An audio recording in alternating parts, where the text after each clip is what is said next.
Very good afternoon बेटा। बस चलिए, आज की क्लास बहुत ज्यादा कंसेप्चुअल है बेटा। बस अब एक सेकंड में इमीडिएटली सेटल हो जाओ। आज हमें कई सारी अप्रोचेस पढ़नी है जिनमें बहुत ज्यादा दिमाग लगाना पड़ेगा।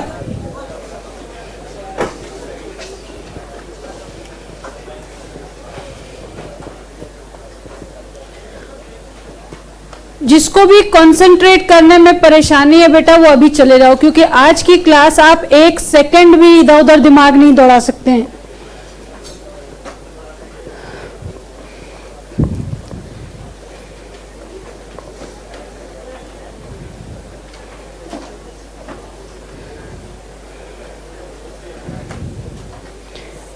बेटा ध्यान से सुनना है बात।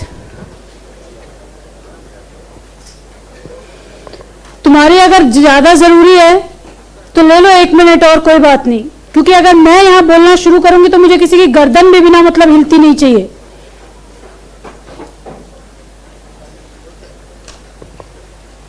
चलो शुरू करें बेटा। माइंड आज इतना सा भी इधर उधर नहीं करना है, बहुत कॉन्सेप्चुअल बातें हैं, आराम आराम से करने की कोशिश करेंगे और जहां आप फंसेंगे तुरंत पूछेंगे, ठीक है? चलो भाई। कल एक एनआई अप्रोच नाम की बात की थी जिसने हमें बताया कि वही कैपिटल स्ट्रक्चर ऑप्टिमम है जिसमें ओवरऑल कॉस्ट ऑफ कैपिटल सबसे कम है। याद है आपको? फिर हमने देखा कि मार्केट की वैल्यू केवल इक्विटी से नहीं आती, कैपिटल एम्प्लॉयड से आती है। याद है? जिसमें हमने देखा कि value of equity plus value of debt is equals to market value of the firm. ठीक है?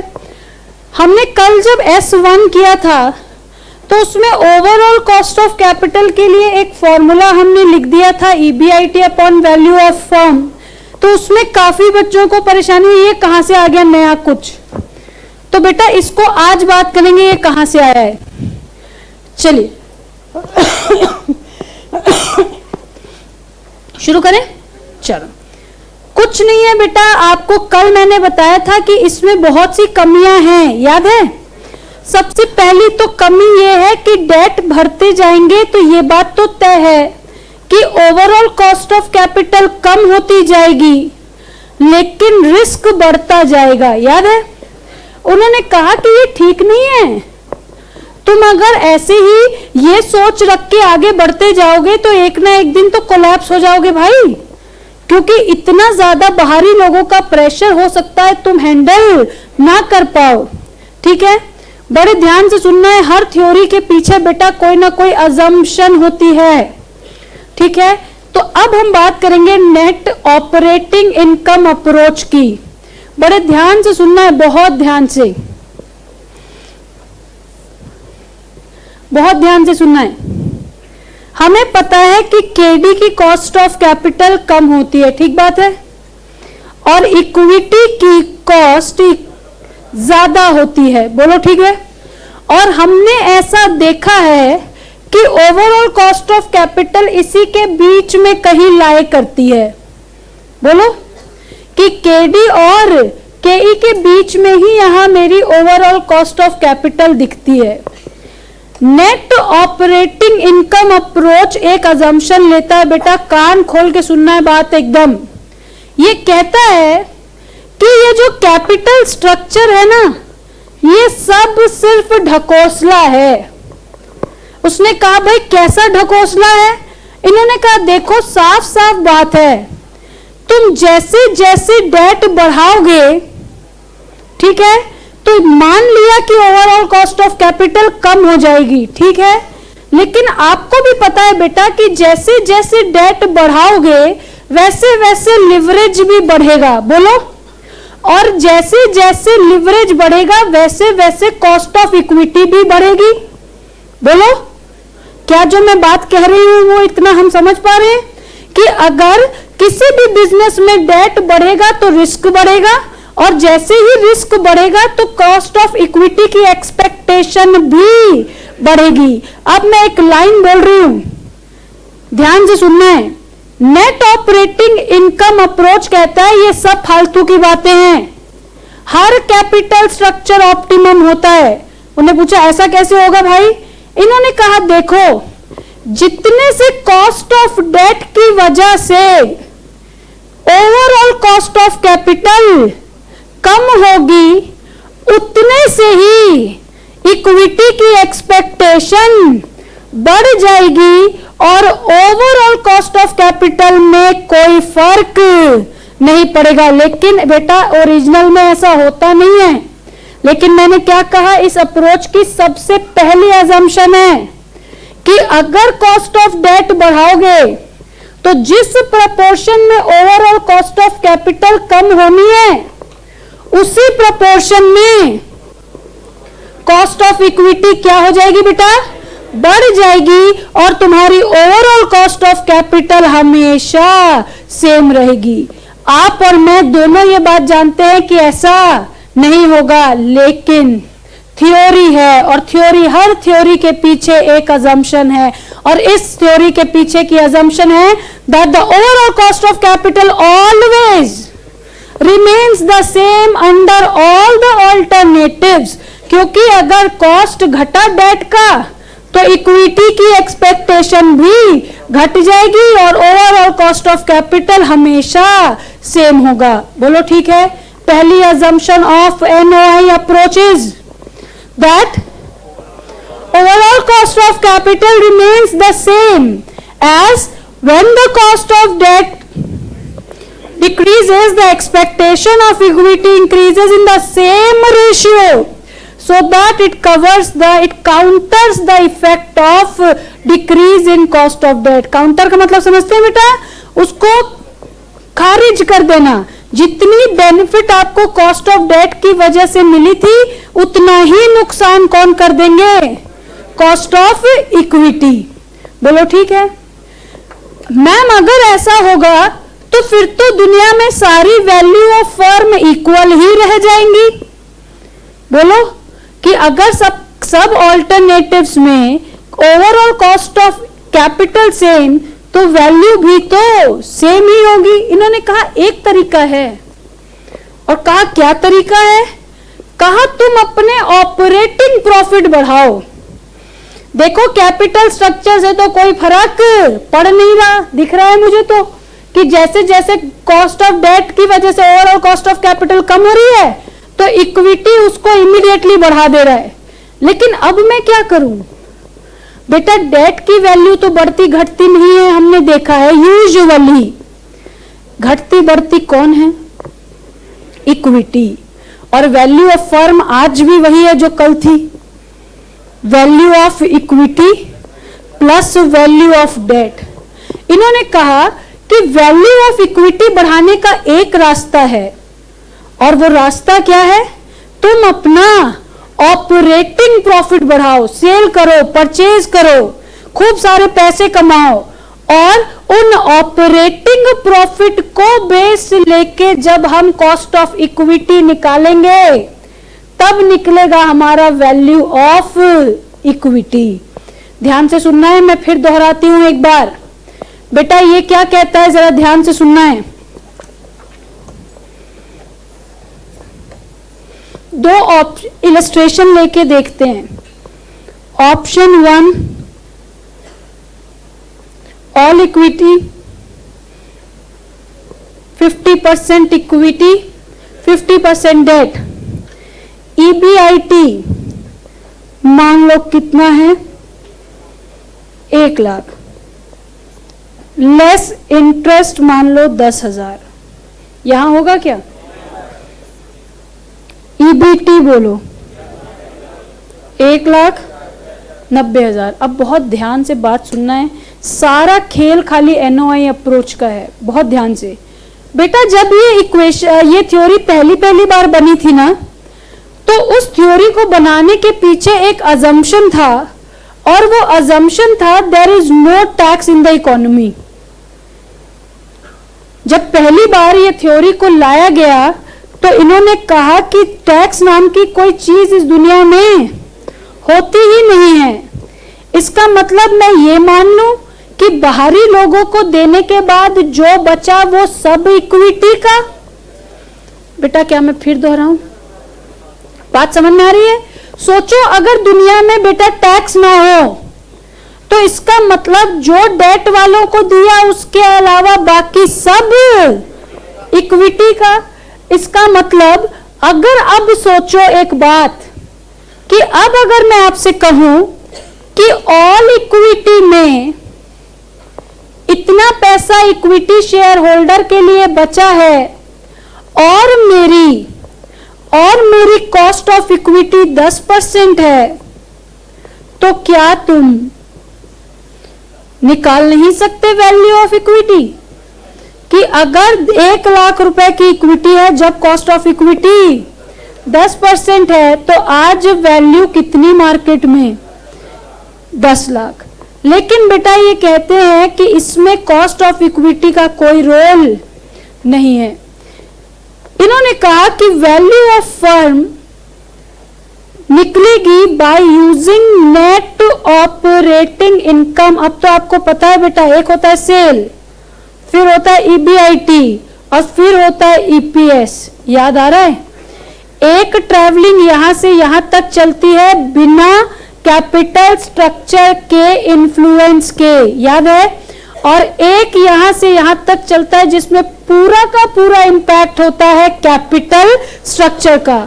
और नेट ऑपरेटिंग इनकम अप्रोच तो पहली लाइन से बोल रहा है कि कैपिटल स्ट्रक्चर का कोई महत्व नहीं है, क्योंकि जितना भी ऑप्शन आप लगा लो बेटा, हर किसी का ओवरऑल कॉस्ट ऑफ कैपिटल हमेशा बराबर ही होगा। इसका मतलब when there is no interest तो value of firm is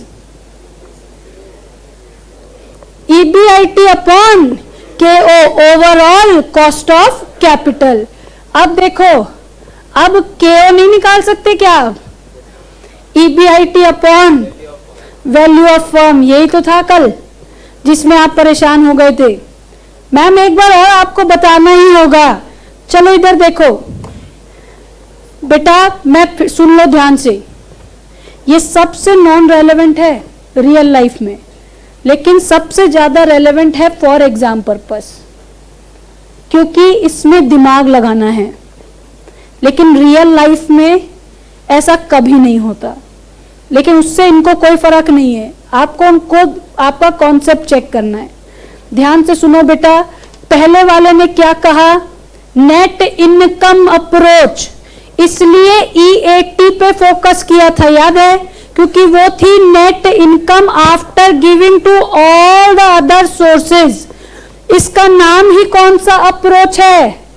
net operating income. बेटा नेट ऑपरेटिंग इनकम क्या होती है? ईबीआईटी, जो कहता है ऐसी इनकम जो मेरे ऑपरेशंस की वजह से आई है, जिसमें किसी भी प्रकार का फाइनेंशियल स्ट्रक्चर का इंपैक्ट नहीं है। और ये तो बार बार चिल्ला चिल्ला के कह रहा है कि कैपिटल स्ट्रक्चर की स्टडी फालतू है, क्योंकि कोई फर्क नहीं पड़ता कितना कॉस्ट ऑफ डेट और कितनी कॉस्ट ऑफ इक्विटी, आपका ओवरऑल कॉस्ट ऑफ कैपिटल हमेशा सेम ही रहेगा। बोलो बोलो, ठीक है? इसकी सबसे पहली अजम्पशन क्या थी बेटा? एक तो कि WACC will always remain same, और दूसरा ये कहते थे there is no tax in the economy. लेकिन जैसे जैसे समय बीता इन्होंने इसको हटा दिया, कहा कि बात तो ठीक है, बिना टैक्स के तो दुनिया चलेगी नहीं। अगले 10 मिनटों में जो मैं बात बोलूंगी, अगर आपको किसी भी प्रकार की दिक्कत है तो आप मुझे उसी वक्त बोलेंगे, ठीक है? क्योंकि अब हम बहुत हाई लेवल की बातें करने जा रहे हैं, ठीक है बेटा? चलो यहां पर इन दोनों फर्म्स को देखो। मान लो ये फर्म X है, ये फर्म Y है। ध्यान से देखना बेटा, मुझे नजर आ रहा है कि इस फर्म में केवल इक्विटी है, इस फर्म में इक्विटी और डेट दोनों हैं। बोलो ठीक है? बेटा जिस फर्म में किसी भी प्रकार का डेट नहीं होता उस फर्म को कहते हैं अनलीवर्ड फर्म। कौन सा फर्म? Unlevered firm. मतलब उस फर्म के पास बाहरी दुनिया का कोई रिस्क नहीं है। बोलो ठीक है बेटा, कौन सा firm? Unlevered firm. Unlevered firm का मतलब इसके पास कोई रिस्क नहीं है। क्यों रिस्क नहीं है बेटा? क्योंकि बाहर वालों को देने का कोई कंपल्जन नहीं है। लेकिन तुम फर्म वाई को देखो, और जब फर्म वाई को देखोगे तो इसमें अपने और बाहरी दोनों लोग नजर आएंगे बेटा। इसका मतलब ये बात तो तय है कि इस फर्म में रिस्क इस फर्म से ज्यादा है। बोलो, तो इस वाले फर्म को बोलेंगे बेटा लीवर्ड फर्म। कौन सी firm? Levered firm. Levered firm का मतलब क्या हुआ बेटा? जिस फर्म में रिस्क है या जिस फर्म में बाहरी पैसा इन्वॉल्व है वो लीवर्ड, जिसमें रिस्क नहीं है अनलीवर्ड। बोलो ठीक है। ध्यान से देखना बेटा एक बात कल थोड़ा सा फ्लैशबैक में जाओ और आपको अगर याद हो तो हमने एक नेट इनकम अप्रोच से कल क्वेश्चन नंबर 3 बना रहे थे। तो आपने देखा था कि उस फर्म की वैल्यू ज्यादा आ रही थी जिसके पास डेट भी था। याद है आपको कि कल देखा था 20 लाख रुपए के आसपास आई थी ऑल इक्विटी की और 32 लाख रुपए के आसपास आई थी फर्म उसकी जिसके पास डेट भी था। बोलो ठीक बात है। इसका मतलब ये बात भी हम मानते हैं कि levered firm has more value in the market than unlevered firm. बोलो, कल आपने खुद से बनाया भी है?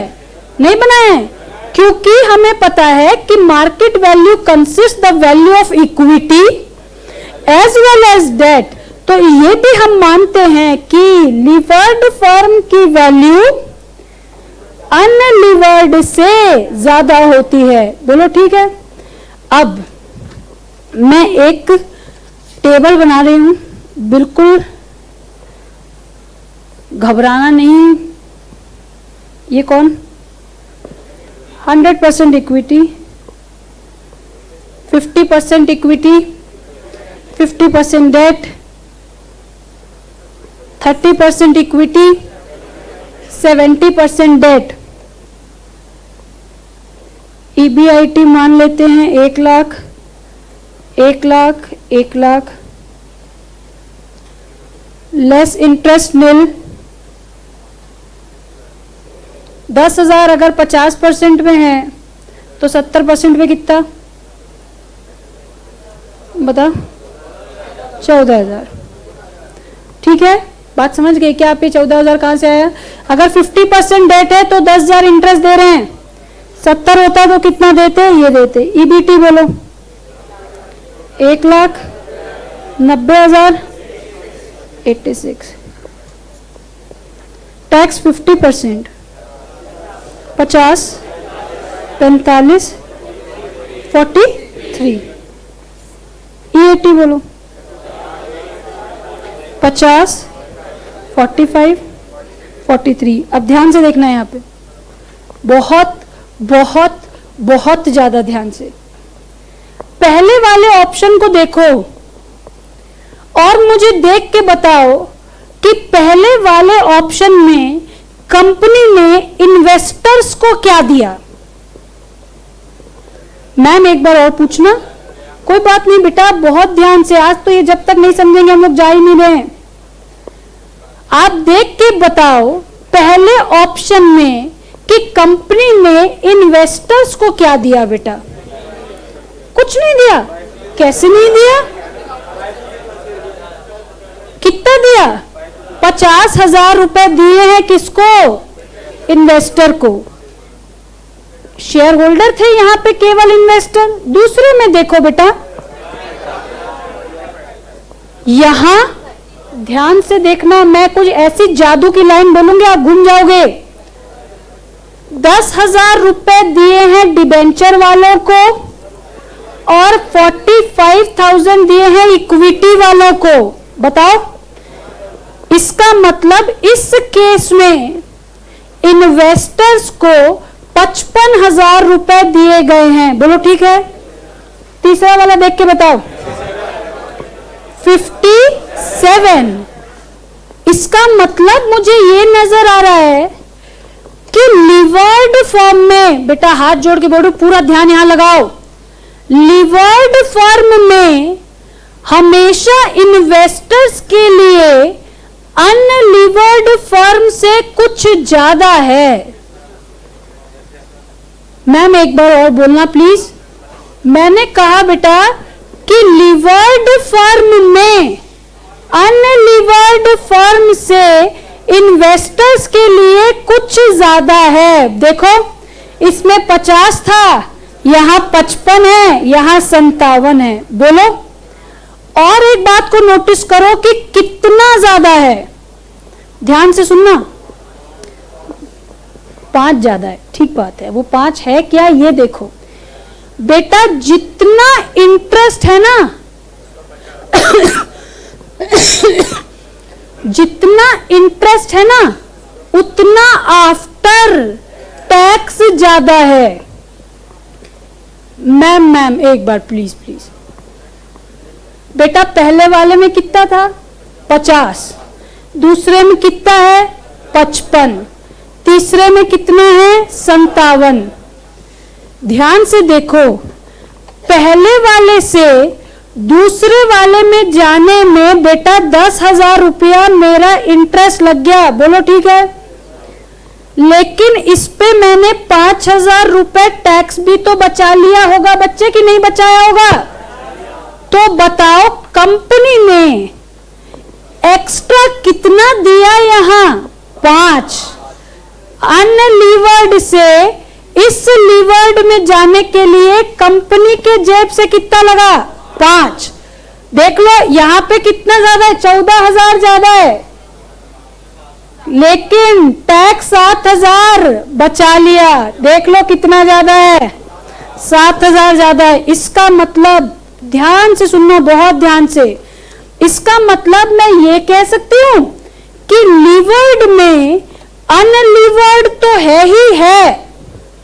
बोलो, लीवर्ड में अनलीवर्ड तो है ही है, प्लस डेट के खर्चे, डेट का टैक्स माइनस करके भी कुछ है। बोलो, यही तो चल रहा था कि नहीं? बोलो बेटा, this is the value of levered firm. क्या value of unlevered firm plus debt into 1 minus tax. आपने देखा कि जब अनलीवर्ड थे तो 50 मिलता था, जब सेकंड ऑप्शन बेटा लीवर्ड में गए तो अनलीवर्ड तो मिल ही रहा था 50, लेकिन डेट का 50% हिस्सा काटने के बाद भी मुझे मिल रहा था। बोलो बोलो। चलो अब बताओ, इस वाले केस में बेटा EBIT कितना है, कितना, 1 लाख। कायदे से इक्विटी के लिए बचा कितना, 50,000। बोलो ठीक है। बताओ KE अगर 10% है तो वैल्यू ऑफ इक्विटी कितनी, क्या कोई डेट है? बोलो नहीं। लेकिन बात को ध्यान से सुनना, लेकिन अब अगर मैं इस ऑप्शन में जाऊं बेटा, तो आप ही ने एक बात बोली है कि लीवर्ड में अनलीवर्ड तो होता ही है, याद है? और प्लस डेट का आफ्टर टैक्स पोर्शन भी होता है, याद है? तो पहले हमें क्या चाहिए, value of unlevered firm is equals to EBIT 1 minus tax upon KE। Ma'am आप यहाँ KE क्यों कर रहे हो भाई? जब ऑल इक्विटी फर्म है तो इसका ओवरऑल कॉस्ट ऑफ कैपिटल कुछ होता होगा क्या? जो होता होगा वो यही होता होगा। इसलिए यहां ना KO लिखा बेटा, ना KD लिखा, सीधा सीधा KE लिखने के पीछे का कारण बोलो। क्योंकि मैम ये तो है ही ऑल इक्विटी फर्म, तो जब ऑल इक्विटी फर्म है तो इसकी कॉस्ट ऑफ इक्विटी ही होगी। बोलो ठीक है। आपने अभी अभी देखा है, तो इसका मतलब levered firm always have the value of unlevered firm plus debt after tax debt. बोलो अब इसको थोड़ा सा समेटूं। चलो पहला बात कर रहे हैं हम लोग, याद रखना है कौन से अप्रोच की? NOI अप्रोच की, नेट ऑपरेटिंग इनकम अप्रोच, जिसने सबसे पहली लाइन बोली कि ये कैपिटल स्ट्रक्चर की स्टडी ही बकवास है। हर स्ट्रक्चर ऑप्टिमम है क्योंकि ओवरऑल कॉस्ट ऑफ कैपिटल हमेशा सेम होती है। क्यों? क्योंकि जितने से कॉस्ट ऑफ डेट WACC घटाता है उतने से ही इक्विटी अपनी एक्सपेक्टेशन बढ़ा लेती है और अल्टीमेटली WACC बिल्कुल सेम रहता है। हाँ, लेकिन फर्क पड़ सकता है आपकी ऑपरेटिंग इनकम से। तो अगर कोई टैक्स नहीं है तो सीधा सीधा EBIT अपॉन KO, याद है ओवरऑल कॉस्ट ऑफ कैपिटल, उसमें से अगर आप डेट माइनस करोगे तो आ जाएगी आपकी वैल्यू ऑफ इक्विटी। याद है? मान लो अगर 1 लाख रुपए है और 10% का है तो कितना? 10 लाख रुपए is my value of firm. Debt आपको दिया होगा, क्या आप वैल्यू ऑफ इक्विटी नहीं निकाल पाओगे क्या? उसके बाद very very very important 2 concepts, value of unlevered firm, value of levered firm. बेटा फॉर्मूला बताओ अनलीवर्ड फर्म का, EBIT upon 1 minus tax upon KE। बेटा यहाँ पे इंटरेस्ट क्यों माइनस नहीं किया? क्योंकि कोई डेट है ही नहीं। प्रेफरेंस क्यों माइनस नहीं किया? क्योंकि प्रेफरेंस है ही नहीं। तो EBIT सीधा सीधा टैक्स देने के बाद जो बचा वो इक्विटी का अपॉन KE। लेकिन आपको एक जादू याद रखना है बेटा, लीवर्ड कितना ज्यादा होता है अनलीवर्ड से? जितना डेट होता है उसका आफ्टर टैक्स अमाउंट वो ज्यादा होता है। आपको दिखा दिया है कि अगर 50 और 55 के बीच में अंतर है 5000 का, और वो 5000 क्या है? 10,000 इन माइनस टैक्स, तो वो बचा 5। थोड़ा देखोगे कि ये दिखता कैसा है, तब आपको थोड़ा सा तसल्ली होगी कि हम ठीक ठाक जा रहे हैं। थोड़ा ज्यादा लग रहा है क्या? बेटा बड़े हो रहे हैं आप, अब इसके बाद तो अब चलते चलिए बस। चलो पेज नंबर है बेटा 3.2।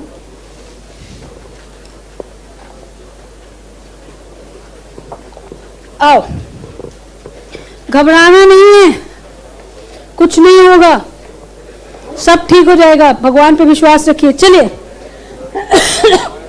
बेटा 3.2 क्वेश्चन नंबर भी 2। बेटा प्लीज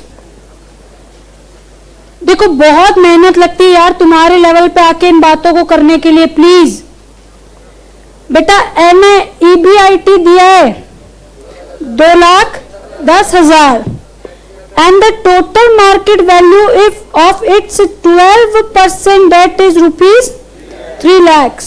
आपका डेट कितना है बेटा? 3 lakh. The equity capitalization rate of an unlevered firm of the same risk class is 16%. Find out the value of the levered firm when the tax rate is 30% for both the firm। क्या आप पहले unlevered firm की value बता सकते हो? Ma'am कैसे बताएंगे? Formula से। प्रॉब्लम 2, वैल्यू ऑफ, क्या आपको याद है अनलीवर्ड फर्म की वैल्यू? मैम एकदम याद है, क्या थी बेटा? EBIT 1 minus tax upon KE, याद है? कितना है? 2,10,000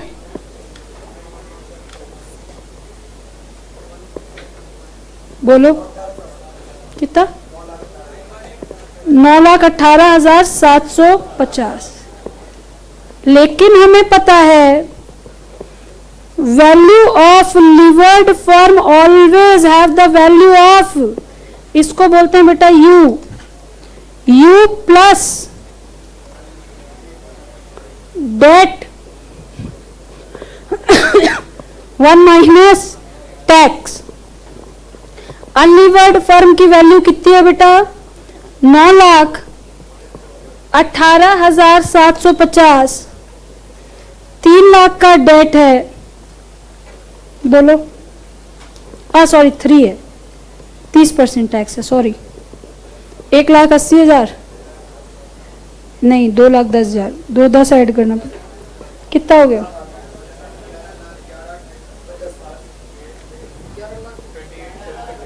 11,07,50। आपके सॉल्यूशन में 10 लाख है, उसको ठीक कर लीजिए। उसमें लिखने में मिसप्रिंट हो गया है। जो 2 नंबर का सॉल्यूशन आपकी किताब में दिया है उसमें मिसप्रिंटिंग है, उसको हाँ बोलो, ये ठीक है?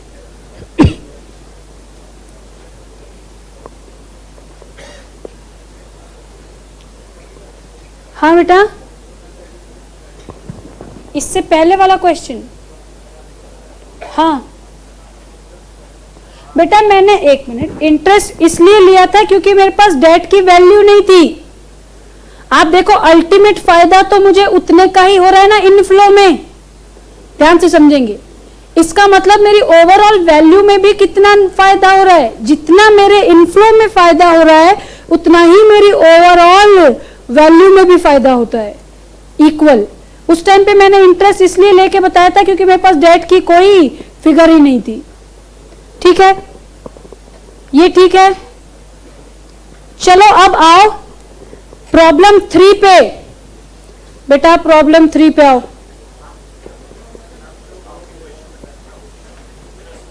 बेटा वही तो अभी हम बात कर रहे थे कि देखो, इंटरेस्ट वहां पे बढ़ने का मतलब क्या है? इन्वेस्टर की अर्निंग उतने से बढ़ रही है, ठीक बात है बेटा। वहां पे अगर इन्वेस्टर की अर्निंग कितने से बढ़ रही है? जितना डेट का कॉस्ट है उसके 50% से इन्वेस्टर की अर्निंग बढ़ रही है।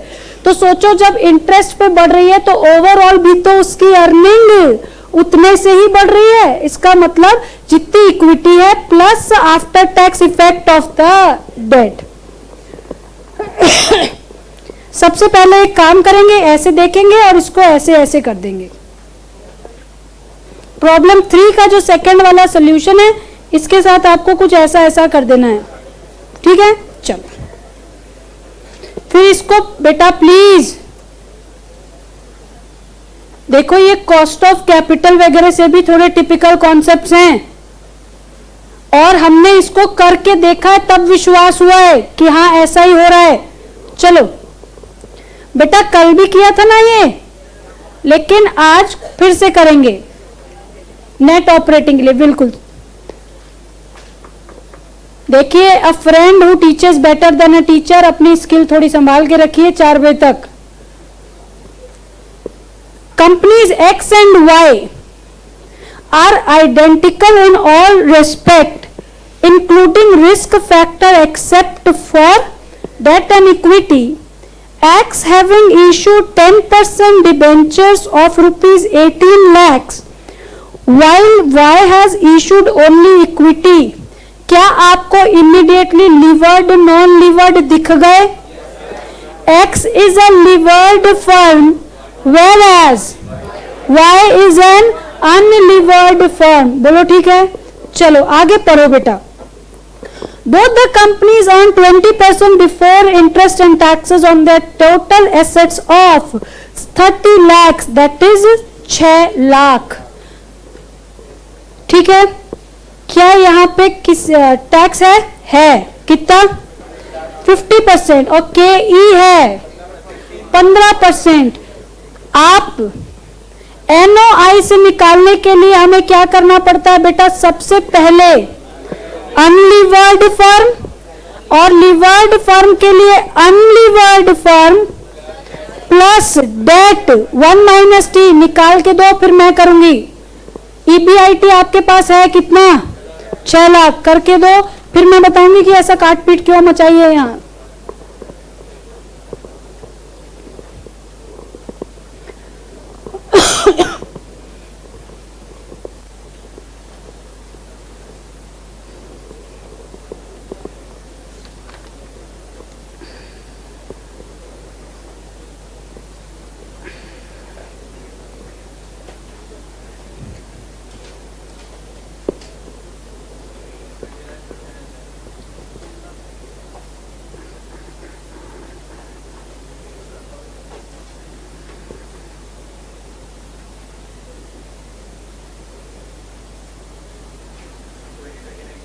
कितना? 20 और 29, 20 लाख अनलीवर्ड फॉर्म, मतलब अनलीवर्ड फॉर्म की 20 लाख निकाली है आपने और लीवर्ड फॉर्म की 29। अब आप अपना सॉल्यूशन देखो जो किताब में बना है, देख के आपका दिमाग खराब हो जाएगा। इसको काट देना है हमें। चलो चलो बेटा मैं बताती हूँ 29 कैसे आ रहा है, यहां देखेंगे। कोई बात नहीं बेटा, यहां देखो। वैल्यू ऑफ अनलीवर्ड फर्म, जिसको हम क्या कहते हैं? U, उसका फॉर्मूला हमेशा क्या होता है बेटा? EBIT 1 minus tax upon KE। 6 lakh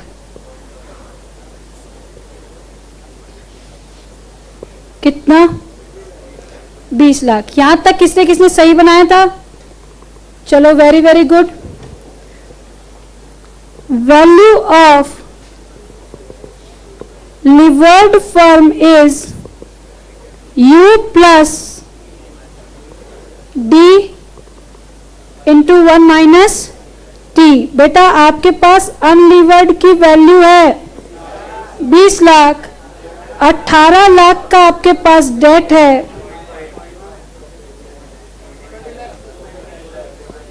plus 9 lakh, that is 29 lakh. इसका मतलब हम कह सकते हैं कि एक वाई था ना, ये वाई की वैल्यू ये और एक्स की वैल्यू ये। क्या ठीक है? क्या थोड़ा ठीक लग रहा है? लीवर्ड फॉर्म किसको बोलते हैं बेटा? जिसमें डेट हो और बाहरी लोग इन्वॉल्व होंगे तो रिस्क होगा। चलो इसको लिखेंगे, इसको लिखेंगे। कोई लिख रहा है बेटा?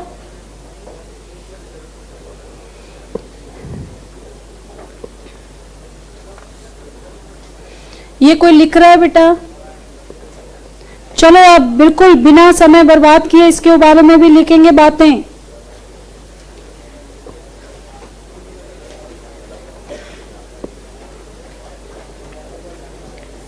Net operating income approach NO।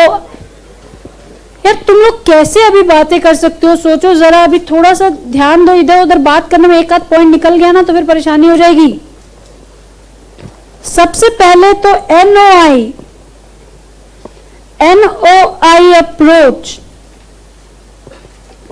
Approach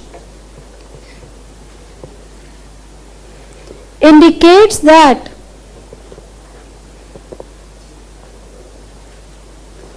the overall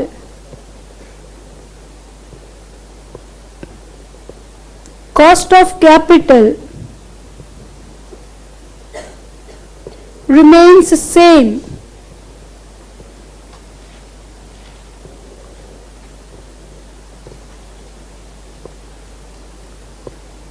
for every capital structure as when the cost of debt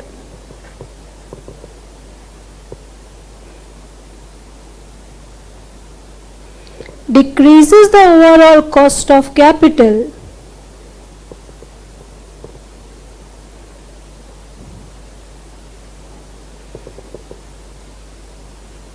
the cost of equity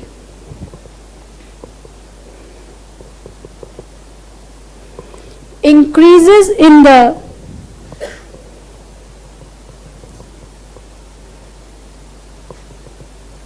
same proportion to counter the decrease as per cost of debt.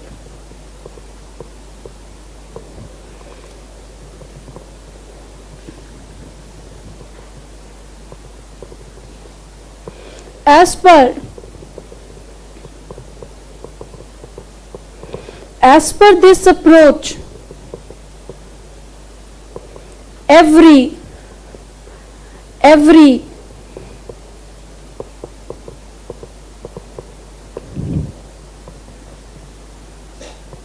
capital structure is optimum.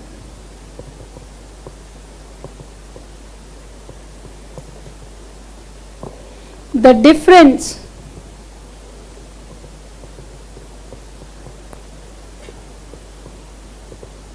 may be due to the net operating income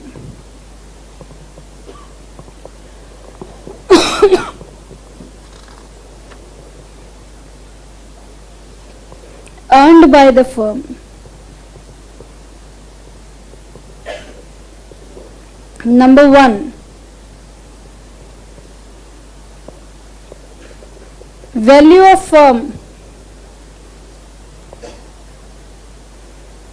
when there is no tax, EBIT or net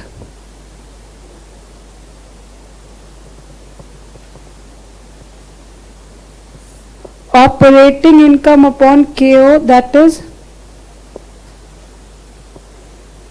overall cost of capital. Number 2, if tax is present,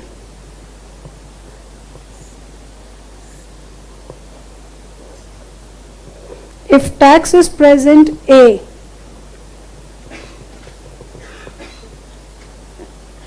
value of unlevered firm, सबसे पहले तो यहाँ लिखो where there is no debt or all equity. Unlevered firm किसे कहते हैं? जहां कोई डेट ना हो या केवल इक्विटी हो. EBIT 1 minus tax upon KE. बेटा अब तो ये हमें फॉर्मूला भी जस्टिफाइड लग रहा है, क्योंकि यहाँ पे इंटरेस्ट होता ही नहीं है जो माइनस करेंगे, प्रेफरेंस डिविडेंड होता ही नहीं जो माइनस करेंगे, तो फॉर्मूला बिल्कुल ठीक लग रहा है. और हमने तो ये बात को देख लिया है कि value of levered firm always have the value of unlevered firm जितनी तो होती ही है.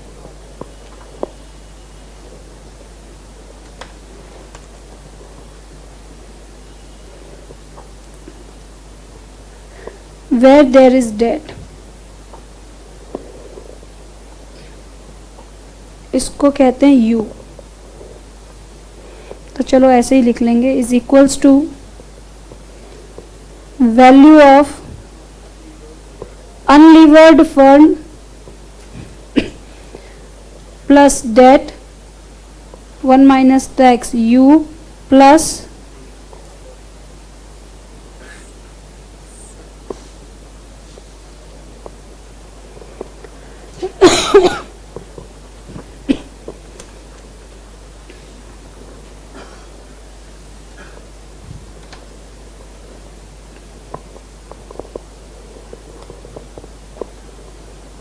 क्या आपने लिखा? प्रॉब्लम 2 और प्रॉब्लम 3 आपने सॉल्व करके रखा हुआ है इसका, तो आप लिख रहे हैं, कोई बात नहीं, आराम से लिखिए। उसके बाद S3 पे आइए, जिन्होंने कर लिया वो S3 पे आइए।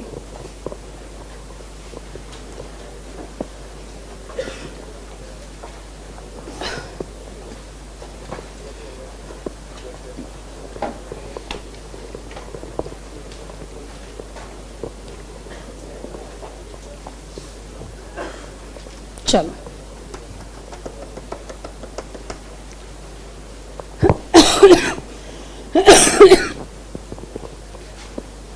कोई लिख रहा है दोस्त? ये लिख रहे हैं, लिखे लिखे लिखे।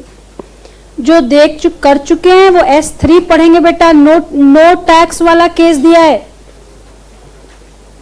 ओवरऑल कॉस्ट ऑफ कैपिटल निकाल के दी हुई है।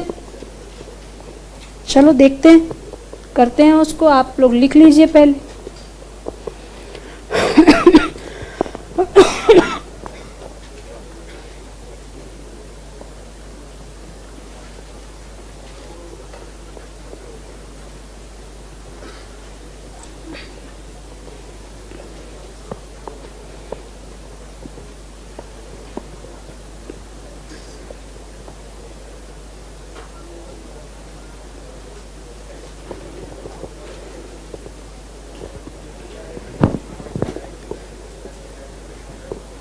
चलिए शुरू करें।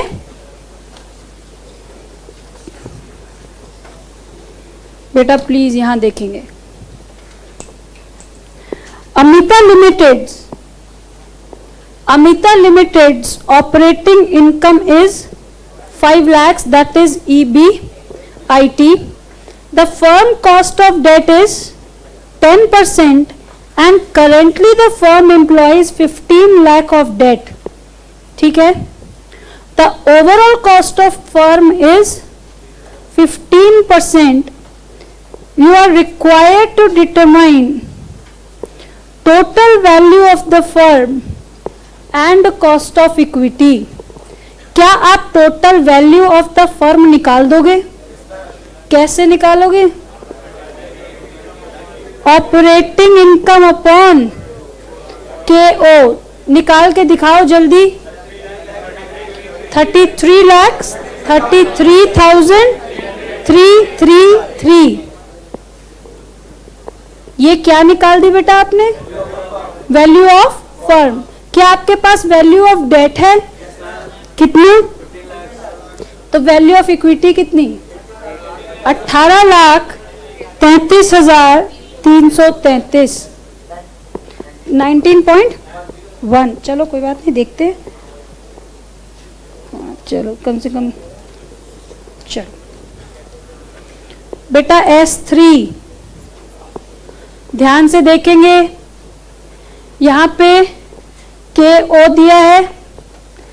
यहां पर बेटा, यहां पे लीवर्ड अनलीवर्ड अलग अलग क्यों नहीं किया? यहां इसलिए नहीं किया, एक तो टैक्स नहीं था और दूसरा एक ही फर्म की बात कर रहे हैं। बेटा अगर लीवर्ड अनलीवर्ड फर्म निकालना है तो एक फर्म अनलीवर्ड होनी चाहिए और दूसरी फर्म लीवर्ड होनी चाहिए, तब निकलेगा। चलो कोई बात नहीं। Value of firm is equals to EBIT upon KO। EBIT कितना दिया है?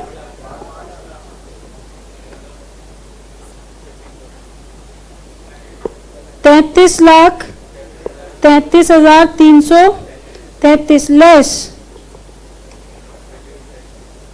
Value of debt is 15 lakh. Value of equity is, बोलो ठीक है, A। B is cost of equity. बेटा ध्यान से सुनना,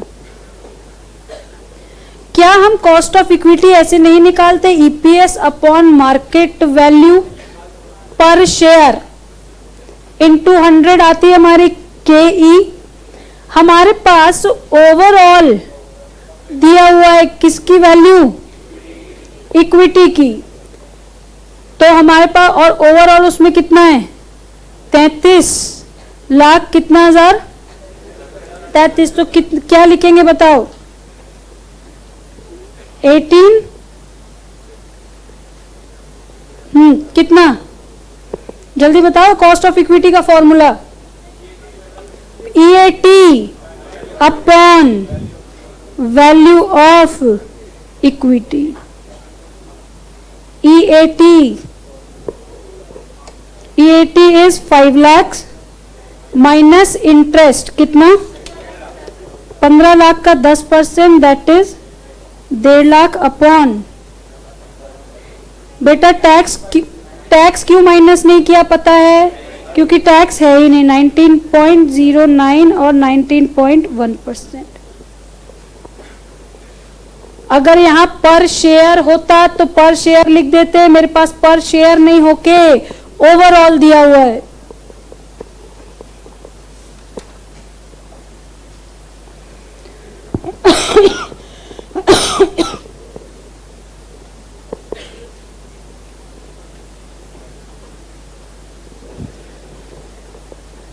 क्या ये ठीक है? ये कौन सा वाला केस है बेटा, when there is no tax and when there is tax there will be levered forms, unlevered forms. अच्छा चलो मान लो आपको एक ट्रू फॉल्स आए स्टेटमेंट लिखने, ध्यान से सुनेंगे। The value of levered form is always more than unlevered forms, true और फॉल्स? ट्रू, क्योंकि अनलीवर्ड फॉर्म तो होता ही है लीवर्ड में, प्लस डेट का आफ्टर टैक्स इफेक्ट भी होता है। बोलो ठीक है, ये ठीक है। आगे चलें, ये कोई लिख रहा है बेटा, कोई लिख रहा है? नहीं, चलो अब यहां देखेंगे सबसे ज्यादा प्रैक्टिकल लाइफ में यूज होने वाला मेथड, बेटा ध्यान से देखना है, बहुत ज्यादा ध्यान से इधर देखेंगे। आपको अभी तक 2 राय सुनाई पड़ी है। राय 1 जिसमें कॉस्ट ऑफ कैपिटल सबसे कम हो वही सही, ठीक बात है, चाहे उसके लिए कितना भी डेट उठाना पड़ जाए, बस ओवरऑल कॉस्ट ऑफ कैपिटल कम हो जाए, वही मेरी नियत होनी चाहिए, NI अप्रोच। दूसरे वाले ने कहा कुछ भी कर लो कोई फर्क ही नहीं पड़ेगा, क्योंकि जितने से डेट कॉस्ट ऑफ कैपिटल को कम करेगा उतने से ही इक्विटी क्या करेगा बेटा, बढ़ा देगा। अब एक लाइन में बोल रही हूं, बहुत ध्यान से यहां देखना है दोस्त, बहुत ही ज्यादा। हमें पता है कि जैसे जैसे हम, ध्यान से सुनना, डेट बढ़ाते जाएंगे वैसे वैसे मेरी WACC कम होती जाएगी। बोलो ठीक है। लेकिन बेटा एक समय ऐसा आएगा कि रिस्क के चक्कर में ये पहले तो घटेगी, फिर स्टेबल हो जाएगी, और फिर जैसे जैसे रिस्क बढ़ेगा ये बढ़नी भी शुरू हो सकती है। मैम एक बार और बताना प्लीज, बेटा ध्यान से सुनना। अभी तक हमारे मन में एक परसेप्शन बैठा हुआ है कि अगर ओवरऑल कॉस्ट ऑफ कैपिटल को कम करना है तो डेट बढ़ाते जाओ, ओवरऑल कॉस्ट ऑफ कैपिटल आपकी कम होने लगेगी। बोलो ठीक बात है। लेकिन बेटा आपने और मैंने दोनों ने CAPM पढ़ा है, पढ़ा है भाई? हाँ पढ़ा है, कैपिटल एसेट प्राइसिंग मॉडल, जो कहता है कि रिस्क का इंपैक्ट इक्विटी पे दिखेगा। याद है आपको? और सोचो कि थोड़े मोड़े फ्लक्चुएशन पे तो कॉस्ट ऑफ इक्विटी बेटा एकदम से रिएक्ट नहीं करता, लेकिन सोचो अगर आप ये बढ़ाते जाओगे तो आपका बीटा बढ़ता जाएगा बेटा, बोलो। और अगर आपका बीटा बढ़ता जाएगा तो कॉस्ट ऑफ इक्विटी बढ़ती जाएगी। बोलो ठीक बात है। ये मेथड कहता है बेटा कि सुनो ध्यान से, तुम एक लेवल तक डेट बढ़ाओगे तो WACC कम होगा। धीरे धीरे डेट बढ़ाओगे तो एक समय पे आके स्टेबल हो जाएगा, लेकिन फिर डेट बढ़ाओगे तो WACC बढ़ना शुरू हो जाएगा due to the expectation of the equity share holders as पर CAPM। जरा ध्यान से सुनना है बात को। तो अब देखना ध्यान से, ये क्या है, केडी भी ऐसा ही हो रहा है। देखो याद है 2 लाख तक लोन लिए थे तो 10% पे मिल रहा था, फिर जैसे जैसे लोन बढ़ाए थे बेटा केडी भी बढ़ रहा था। याद है क्या? आपने हर क्वेश्चन में देखा है कि 5 लाख तक 5% पे लोन दे देते हैं, 5 से 10 लाख तक 8% पे लोन दे देते हैं, और 10 लाख से ऊपर जाओगे तो 20% पे लोन देंगे। याद है? सोचो जैसे ही बेटा केडी बढ़ने लगेगा वैसे ही तो केई भी बढ़ने लगेगा कि नहीं बढ़ेगा? सोचो आप डेट बढ़ाओगे तो बेटा बीटा बढ़ेगा, बीटा बढ़ेगा तो केई भी बढ़ेगा। अब इस अप्रोच की एक ब्रह्मास्त्र लाइन, ये कहते हैं कि देखो डिफरेंट ऑप्शन लगा लो। बड़े ध्यान से सुनना है, डिफरेंट ऑप्शन लगा लो कॉम्बिनेशन के, और जिस कॉम्बिनेशन पे WACC सबसे कम होगा वही कॉम्बिनेशन ऑफ कैपिटल स्ट्रक्चर आपका ऑप्टिमम होगा। इसका मतलब पहले हम क्या करेंगे, 0 डेट 100 इक्विटी, बहुत ऊंचा होगा WACC। 10% डेट 90% इक्विटी, थोड़ा सा कम हो जाएगा। फिर 40% डेट 60% इक्विटी, कम होगा। फिर एक समय ऐसा आएगा बेटा जब हम 90% डेट और 10% इक्विटी लेंगे तो वापस बढ़ा हुआ मुझे मिलेगा। तो ये कहते हैं, ध्यान से सुनना है बेटा, ये रियल लाइफ में यही यूज होता है। ये क्या बोलते हैं, बहुत सारे ऑप्शंस कलेक्ट कर लो और निकालो कंपोजिट कॉस्ट ऑफ कैपिटल। क्या होता है ये, overall cost of capital her option की, और जिस ऑप्शन में सबसे कम निकले वही तुम्हारा ऑप्टिमम कॉस्ट ऑफ कैपिटल होना चाहिए। तो बेटा आपको नहीं लगता ये NI और NOI दोनों मिक्स कर दिया, ये ओवरऑल कॉस्ट ऑफ कैपिटल कम भी करवा रहा है लेकिन रिस्क को भी ध्यान में रख रहा है। मैम एक बार और बोलना, मैंने कहा बेटा ये अप्रोच, मैम ये अप्रोच क्या नाम दो, ट्रेडिशनल अप्रोच। कौन सा अप्रोच, ट्रेडिशनल अप्रोच। क्या कह रहा है, ये कह रहा है देखो मेरे भाई बंधु, अगर तुम थोड़ा थोड़ा डेट बढ़ाओगे तो ओवरऑल कॉस्ट ऑफ कैपिटल थोड़ी थोड़ी कम होगी, लेकिन अगर तुम एकदम से बढ़ाओगे तो रिस्क भी एकदम से बढ़ेगा और इक्विटी उसमें नेगेटिव रिएक्ट करेगी, और अगर इक्विटी नेगेटिव रिएक्ट करेगी तो तुम्हारा ओवरऑल कॉस्ट ऑफ कैपिटल घटने की बजाय बढ़ भी सकता है। इसका मतलब थोड़ा थोड़ा बढ़ाओगे तो WACC कम होगा, लेकिन नहीं मानोगे कांस्टेंट रहेगा, फिर नहीं मानोगे बढ़ने लगेगा। तो ट्रेडिशनल अप्रोच कहता है बेटा the option with the minimum WACC with adjusting all the risk factors, वो वाला ऑप्टिमम कैपिटल स्ट्रक्चर आपका होना चाहिए एज पर कौन सा अप्रोच, ट्रेडिशनल अप्रोच, जो कि रियल लाइफ में हम यही यूज करते हैं। ये क्या कहता है, as debt is the cheaper source of finance, हमें पता है inclusion of debt in the capital structure may reduce the WACC, but as soon as the risks start growing the equity may start react negatively। ठीक बात है, जैसे जैसे beta बढ़ेगा वैसे वैसे इक्विटी वाले अपनी एक्सपेक्टेशन भी बढ़ा देंगे।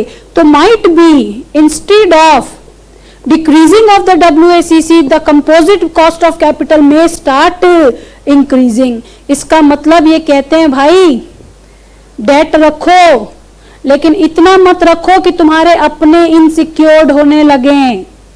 ध्यान से समझेंगे बात को। अपने कौन है? हमारे इक्विटी। ये कहते हैं कि अपनों का ख्याल रखो, और अगर उनको इतना नाराज मत करो कि तुम्हारा WACC जो पहले कम था वो ज्यादा हो जाए, प्रॉब्लम 4 पे आए और आपको प्रैक्टिकल जिंदगी में समझ आएगी ये बात। मैं लिखवाऊंगी बेटा, लेकिन पहले देखो समझ आ रही है बातें? ठीक लग रहा है? चलो, कोई चिट्ठी आई है मेरे लिए, मैं पढ़ लूं। हे भगवान, नहीं, कुछ कई बार कुछ चिट्ठी दिमाग खराब करने वाली घर से भी आ जाती है। ऐसा नहीं कि इन्होंने थोड़ी ठेका लिया हुआ मेरा दिमाग खराब करने का, और भी कुछ तत्व है मेरी जिंदगी में। नहीं यार, उनका ठेका दिमाग खराब करने का मैंने लिया हुआ है। मैं भी तो किसी का दिमाग खराब करूं?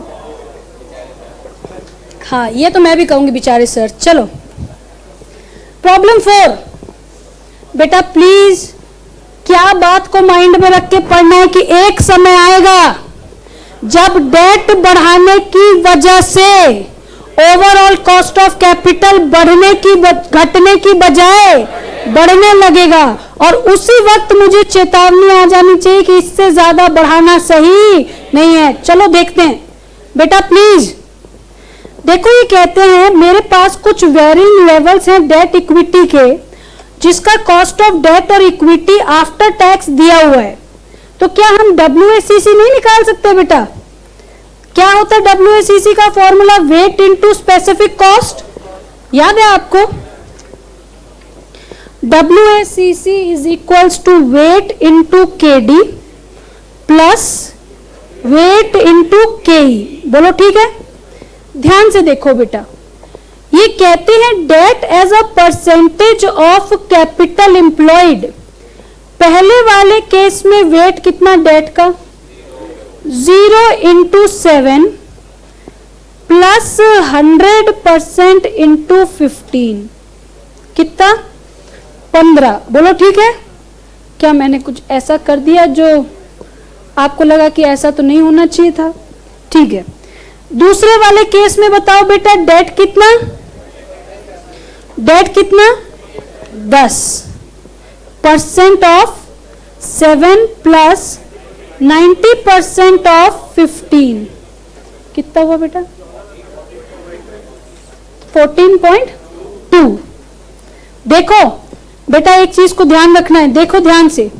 आप देखो 0 से 10% किया ना, तो इक्विटी ने उतना भयंकर रिएक्ट नहीं किया। ठीक है, उन्होंने कहा चलो कोई बात नहीं, अब इतना तो चलता है। तीसरे वाले केस में बताओ बेटा, 20% × 7 प्लस 80% × 16। ये देखो, अब इनको थोड़ी आंख चढ़ने लगी है इनकी। कितना? 14.2। फोर्थ वाले केस में बताओ, 30% ऑफ कितना? 8 प्लस 70% ऑफ 17। ये देखो, इक्विटी वाले अब आपको गुस्से में चिढ़ के बस समझाने लगे हैं। पहले 15 पे मानने को राजी थे। 14.3। क्या आपको मेरी बात थोड़ी थोड़ी समझ आई? देखो, पहले डेट बढ़ाया तो WACC कम होने लगा, लेकिन एक स्टेज आया जिसके बाद इक्विटी अब बर्दाश्त करने को तैयार नहीं है। आपका WACC क्या होने लगा बेटा? बढ़ने लगा। चलो और देख लेते हैं, क्या पता। सुनो बेटा, प्लीज सुन। अरे खाली कैलकुलेटर मत चलाओ, यहां पहले बात को सुनो। बात को सुनो पहले। देखो, आप जब तक 10% लोन ले रहे थे 7 पे मिल जा रहा था, थोड़ा और बढ़ रहे थे 7 पे मिल जा रहा था, लेकिन आपने जैसे ही अपनी लिमिट बढ़ाई, मार्केट को रिस्क नजर आने लगा, तो मार्केट ने भी 7 का 8 कर दिया। आप और लोन मांगने गए, मार्केट ने उस 8 को 9 कर दिया। देखो, आज मैं लोन लेने जाऊंगी तो हो सकता है मुझे 11-12% पे लोन मिल जाए, लेकिन अगर कोई बिजनेस जाएगा तो उसको 7-8% पे मिल जाएगा। लेकिन आपके जैसा कोई स्टूडेंट जाएगा तो वो कहेंगे बेटा पहले बन के आओ। हाँ, हो सकता है ना भी मिले, कोई बात नहीं। 60% इंटू 18 बोलो। ओहो, अब हमें ये बात समझ आने लगी है कि मार्केट इस चीज को एक्सेप्ट करने को तैयार नहीं है, लेकिन फिर भी आप 50-50% पे बात कर रहे हैं। देखो जैसे ही हुआ, अब खुद सोचो, ये 10% से 50 पे, 15 से 21 पे आ गए, कितना 15.5। और लास्ट 60% इंटू 11 प्लस 40% ऑफ 24 2। अब बोलो, अगर ट्रेडिशनल अप्रोच के हिसाब से जाएं तो आपके हिसाब से कौन सा कैपिटल स्ट्रक्चर ऑप्टिमम होना चाहिए? या तो दूसरा वाला या तीसरा वाला। इसका मतलब यहां हम देख रहे हैं कि या तो ऑप्शन 2 या ऑप्शन 3। अगर फिर भी इक्विटी को खुश रखना है तो 2 पे चले जाओ, लेकिन अगर आपको थोड़ा बहुत रिस्क चाहिए है तो आप 3 पे चले जाओ। बेटा 1 मिनट, पहले मुझे बोलने दो आपके डाउट्स 1 मिनट के बाद प्लीज।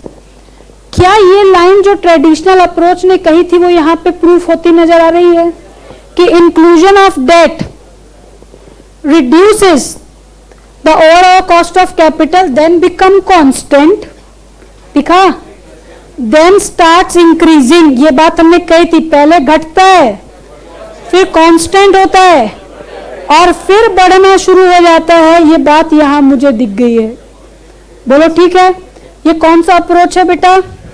ट्रेडिशनल अप्रोच, जो क्या कहता है कि लो कॉस्ट ऑफ कैपिटल कम करो लेकिन रिस्क को समझने के बाद। तो इसको लिखेंगे, ये आप लिख रहे हैं, कोई लिख रहा है? लिखो लिखो लिखो लिखो लिखो।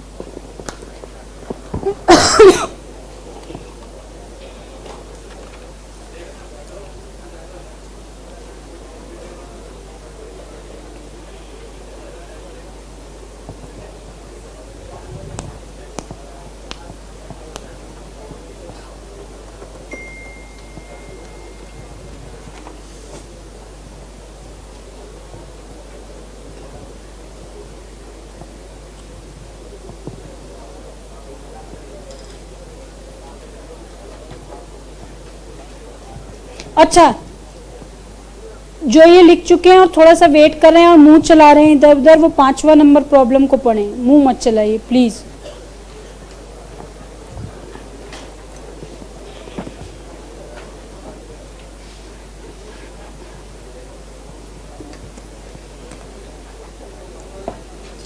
Problem number 5, page number 3.4।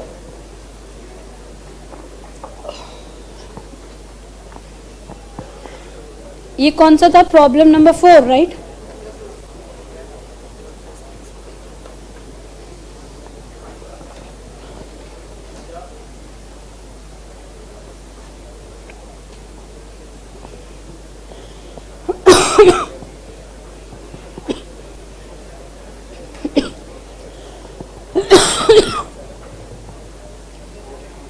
हो गया, वेरी गुड। अरे मैंने वो प्रॉब्लम हो गया नहीं, ये लिखना हो गया। यार तुम कुछ तो अपने से भी कर लो, सब छाप रहे हो खाली बैठ के। WACC तो आपको निकालने आता है?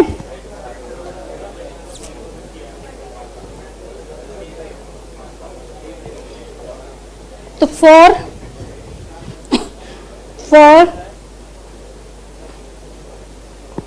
ऑप्टिमम कैपिटल स्ट्रक्चर फर्म में go for option 2, that is 10% debt and 90% equity, and option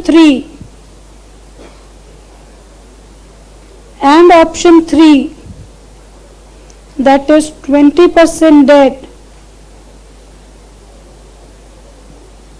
and 80% equity.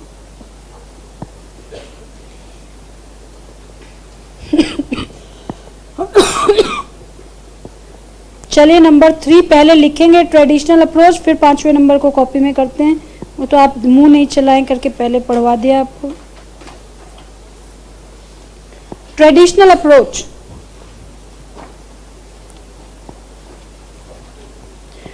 Traditional approach, traditional approach verifies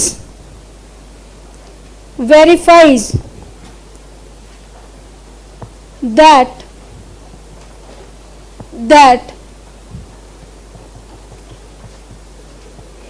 the increase in debt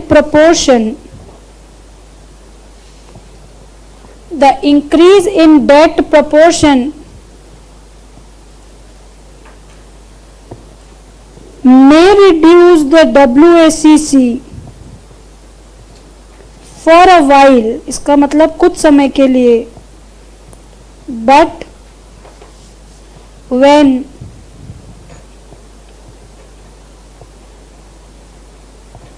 the proportion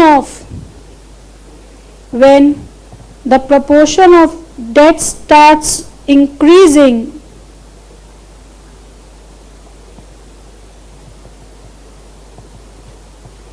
the overall cost of capital decrease at first,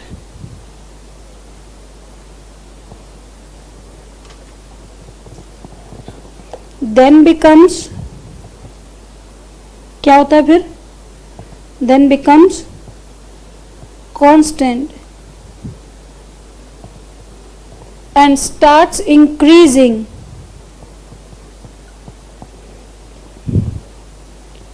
when the equity starts reacting fiercely. का मतलब अब थोड़े गुस्से में आ जाते हैं equity वाले की, जब उनको डेट ज़्यादा दिखता है तो रिस्क भी बढ़ता है।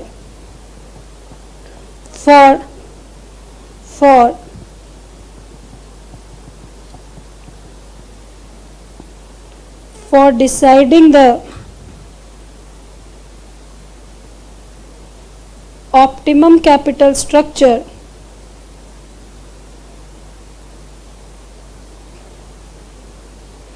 the firm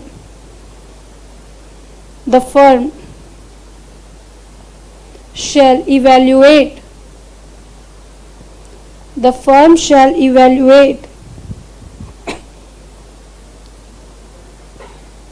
different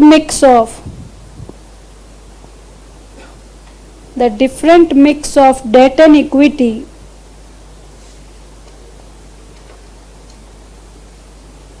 and where the composite cost of capital is minimum,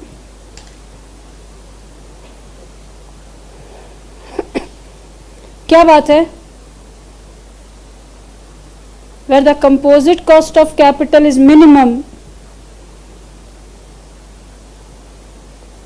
that option must be selected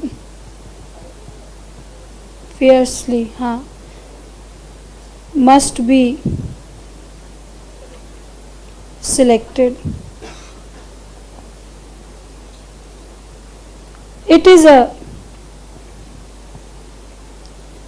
combination of both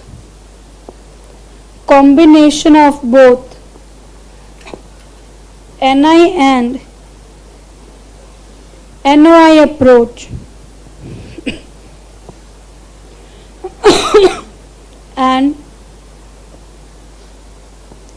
the market value of the firm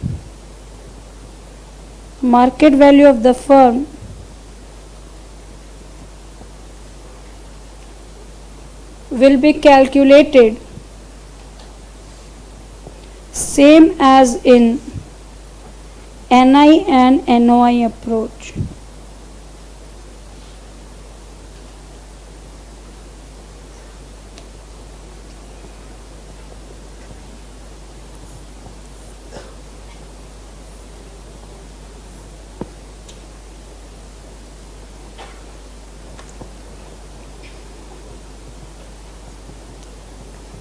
value of equity is equals to earning available for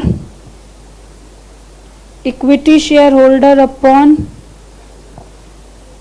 cost of equity जो पहले थी net income approach में, and value of KO will be EBIT upon value of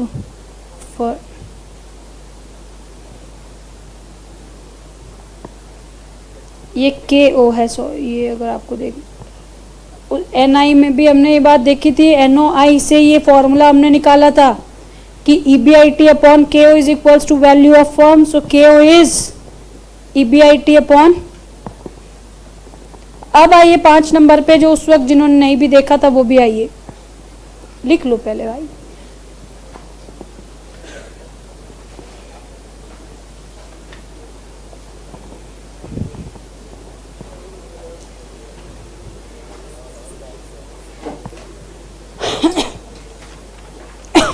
चलो 5 number से पहले S2 देखो। हाँ बेटा बस मुंह नहीं चलाओ, कुछ भी करो।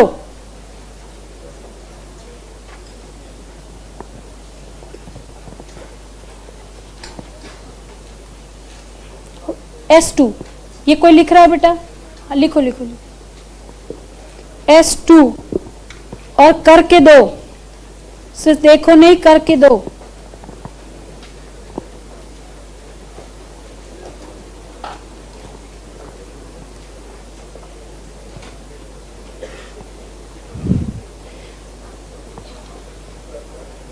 %12 क्या निकाला आपने? Overall cost of capital 12%। What is the value of firm? 8,33,333 with 12% KO। चलिए देखते हैं।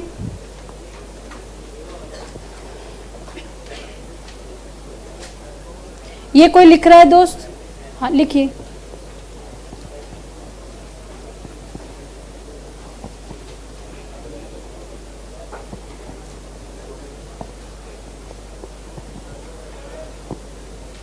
डन, चलो very good.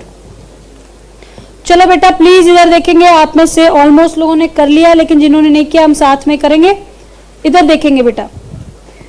Indira limited has EBIT of 1 lakh. The company makes uses of debt and equity. The firm has 10% debenture of 5 lakh, that is 50,000 rupees का इंटरेस्ट। बोलो क्या कोई tax है बेटा? इसका मतलब ये 50,000 जो EBT है वही earning for equity share holder है। क्या जो मैंने बात बोली आपको समझ आई बेटा? क्या आपके पास KE है कितना? 15%। तो what is the value of equity?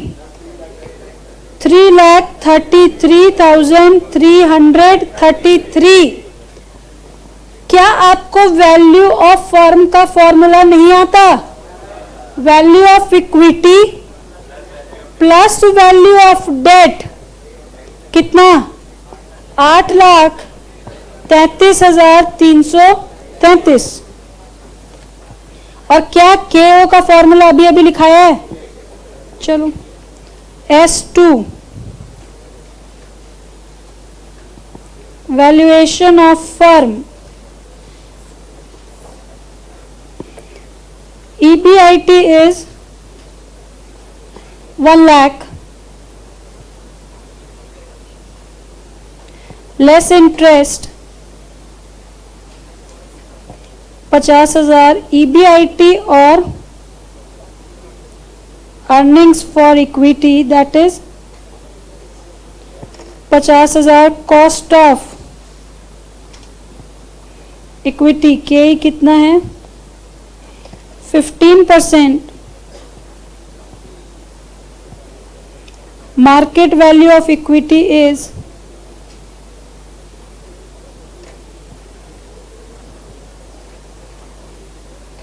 market value of debt is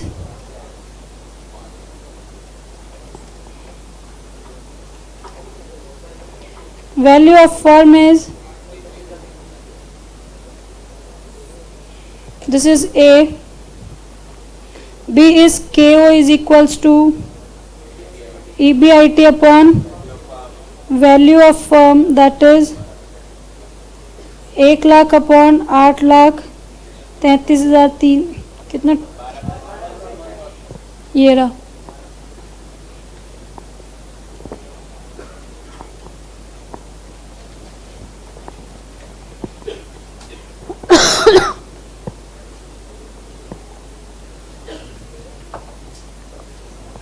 क्या ये ठीक है?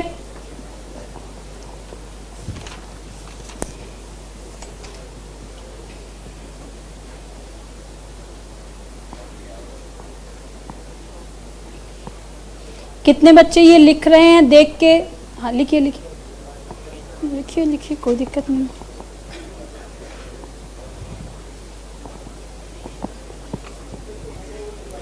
अच्छा सुनिए, मैं भूल जाऊं अगर, कल हमारी 2 क्लासेस लगातार हैं। पहले EIS की क्लास 10 बजे से 12 बजे तक, उसके बाद FM की क्लास पहले है, फिर ऑडिट की क्लास है, ठीक है? इसका मतलब will take the break of 15-20 minutes, then will go for FM, ठीक है? ये कोई लिख रहा है बेटा? कोई लिख रहा है? बेटा नहीं, स्कोप ही नहीं है, प्लीज, बिल्कुल स्कोप ही नहीं है। यहां देखेंगे प्रॉब्लम नंबर 5, आप में से कई बच्चों ने कर लिया है, लेकिन जिन्होंने नहीं किया बेटा साथ में करेंगे। XYZ Limited has an EBIT of 4 lakhs. The firm currently has outstanding debt of 15 lakhs at a cost of debt is 10%. Its cost of equity is estimated as 16%. बेटा प्लीज, आपको आता है बहुत अच्छी बात है, नहीं आता सीखें। Determine the current value of the firm using traditional value approach. ये तो अभी अभी जैसा किया है, EBIT minus interest, as there is no tax, EBT is equals to earnings available for equity shareholder, KE is 16%। तो क्या आप वैल्यू ऑफ इक्विटी नहीं निकाल लेंगे? वैल्यू ऑफ डेट कितना है? 15 लाख। तो क्या आपकी market value of the firm नहीं आ जाएगी?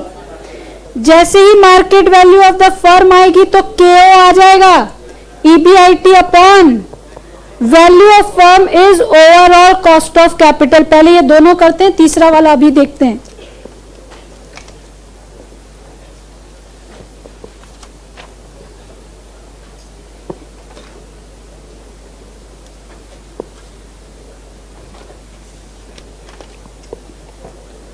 प्रॉब्लम नंबर 5 का A, valuation of firm. EBIT बोलो दोस्त कितनी है? 4 लाख। इंटरेस्ट बोलो 1.5 lakh. EBT oblique earnings for equity, क्या ये बात ठीक है? As there is no tax, no preference, KE is 0.16, therefore value of equity is 15 lakh 62,500। Value of debts 15 lakh, तो value of firm is 30,62,500। KO is EBIT upon value of firm, that is EBIT is 4 lakh upon 13.06%।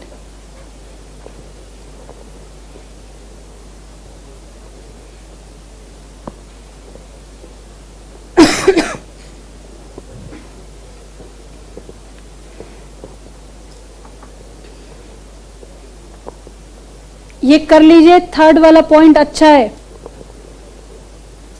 ये लिख लो बेटा आराम से, कोई बात नहीं। अब थोड़ी आराम से, अब देखो तुम एक एक सेकंड में लिखोगे फटाफट। वैसे द स्टडी सेज, आपको याद है ना कि लास्ट के 5 मिनटों में स्पीड डिपेंड हो करता है, अगर टॉपिक खत्म होने वाला हो तो बढ़ जाती है, मतलब एकदम स्लो हो जाती है बिल्कुल, कि गलती से अगर खत्म हो गया तो नए का स्कोप खुल जाएगा। लेकिन ये तो मुझे थर्ड वाला तो कैसे भी कराना ही है, अब चाहे तुम देख लो। चलो वेरी गुड, वो मुझे मालूम था, अकॉर्डिंगली डिसाइड होता है वो बढ़ाना है या घटाना है। चलिए बेटा प्लीज देखो, नए टाइप का क्वेश्चन है, ध्यान से देखेंगे। The firm is considering to issue ₹5 lakhs in order to redeem 5 lakh debt. बेटा ध्यान से सुनना है प्लीज। देखो ये क्या कह रहे हैं कि मैं 5 लाख की इक्विटी इशू करना चाहता हूं, जिससे मैं 5 लाख डेट रिडीम कर दूं। इसका मतलब बताओ बेटा, क्या इस फर्म से कहीं ना कहीं लिवरेज कम हो रहा है कि नहीं हो रहा है? हो रहा है। इसका मतलब मेरी ओवरऑल कॉस्ट ऑफ कैपिटल कम होनी चाहिए। देखेंगे, the cost of debt is expected to be unaffected. इसका मतलब वो कल भी 10% था, आज भी 10% रहेगा। जब मैं 5 लाख रुपया वापस कर दूंगा तो बेटा तुम्हारे पास रहेगा कितना? बोलो 10 लाख। ठीक है। However the firm cost of equity is to reduced to 14%। देखो हमने कहा है कि बीटा कम तो CAPM से कॉस्ट ऑफ इक्विटी भी कम। As a result in decrease in leverage, इन्होंने कहा जब इक्विटी को दिखा कि डेट कम हो रहा है तो रिस्क भी कम हो रहा है, तो इन्होंने अपने आप अपनी एक्सपेक्टेशन घटा के कितनी कर ली? 14%।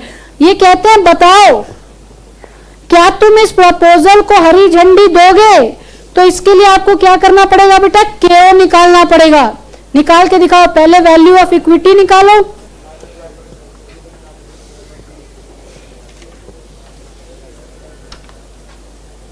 प्रॉब्लम नंबर 5 का C। EBIT कितना है बेटा? 4 लाख लेस इंटरेस्ट, अब 1 लाख हो जाएगा बेटा। याद है आपको? 5 लाख आप रिडीम कर देंगे तो 10 लाख बचेगा। EBT और अर्निंग फॉर इक्विटी कितना? कॉस्ट ऑफ इक्विटी कितना बेटा? 14%। ये याद है सबको? Market value of equity 21,42,857। Market value of debt is 10 lakhs. Now it is 31,42,857। पहले वाले का कितना था? नहीं, ये वैल्यू कितनी थी पहले वाले की? 30,62,550। चलिए, KO is 4 lakh upon 31,42,857 into 100, that is 72। क्या पहले कितना था ओवरऑल कॉस्ट ऑफ कैपिटल? 13.06। अब कितना हो गया? 12.72। क्या आप इस प्रोजेक्ट को हरी झंडी देंगे? जी बिल्कुल देंगे। हम कहेंगे हाँ बिल्कुल ऐसा ही करो, इक्विटी बढ़ाओ और डेट कम करो, जिससे तुम्हारी ओवरऑल कॉस्ट ऑफ कैपिटल भी कम होने लगेगी। क्या ठीक है बेटा? 1 मिनट प्लीज, अभी आप नहीं बोल रहे हैं कैसे भी। मैं एक बात याद करा रही हूं आपको। पहले वाले ने तो एकदम फर्जी बात बोली कि कुछ भी करो, WACC कम करो, चाहे उसके लिए कितना भी डेट उठाना पड़े। दूसरे वाले ने कहा ये स्ट्रक्चर कुछ होता ही नहीं है, क्योंकि हर कोई ऑप्टिमम है, क्योंकि अगर डेट की वजह से घटता है तो लिवरेज की वजह से कॉस्ट ऑफ इक्विटी बढ़ जाता है और overall cost of capital same रहता है। बेटा एनओआई अप्रोच बहुत इंपॉर्टेंट है, उसने दो फर्म्स के बारे में बताया, एक unlevered which has all the equity with no debts, levered with some portion of equity and some portion of debt. आपको ये अच्छा एक और सुनो, चाहो ना तो हिंदी में ये लाइन को लिख लो कि लीवर्ड में अनलीवर्ड तो होता ही है, प्लस टैक्स का आफ्टर इफेक्ट भी होता है, वो चाहे हमने इंटरेस्ट के रूप में भी देखा था और इस डेट के रूप में भी। फिर कौन सा अप्रोच आया? इसने तो सीधा कहा देखो अति किसी चीज की ठीक नहीं है, माना डेट से कॉस्ट ऑफ कैपिटल घटता है लेकिन एक लेवल के बाद वो बढ़ता भी है, तो जहां सबसे कम हो उसको लगाओ। कल एमएम अप्रोच बचा हुआ उसको खत्म करेंगे और हो सकता है कि कोई नया छोटा चैप्टर डिविडेंड या कुछ भी ऐसा शुरू करेंगे।